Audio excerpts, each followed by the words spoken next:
Vous avez encore appris qu'il a été dit aux anciens: Tu ne te parjureras pas, mais tu t'acquitteras envers le Seigneur de tes serments.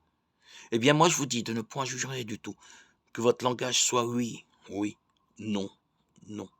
Matthieu 5, 33, 34. La duplicité est dans le cœur. Il faut du courage pour dire toujours oui quand c'est oui et non quand c'est non. La tentation est grande de calculer une affirmation ou une réponse en fonction d'avantages humains. Avoir du succès, plaire à son milieu, défendre une réputation, voire chercher des bénéfices matériels.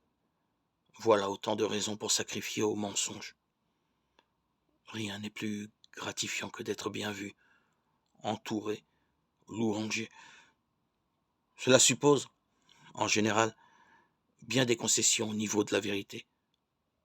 Cela suppose bien souvent de prendre la loi du milieu pour un absolu, de mépriser tout autre milieu. Ces gens-là, dit-on, ils ont tous les défauts puisqu'ils ne font pas partie du clan.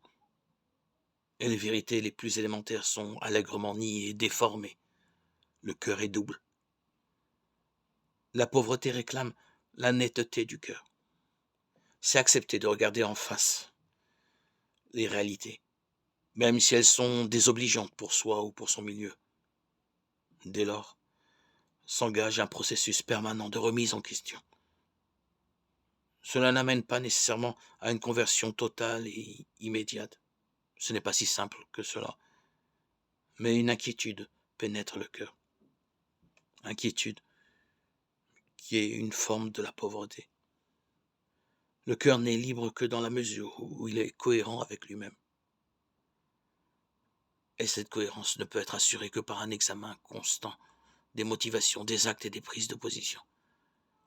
Même si l'on ne se désaliène jamais totalement de l'emprise du milieu ni de son propre égoïsme, cette lucidité constitue une réelle pauvreté dans l'inconfort où elle place et dans les efforts qu'elle postule.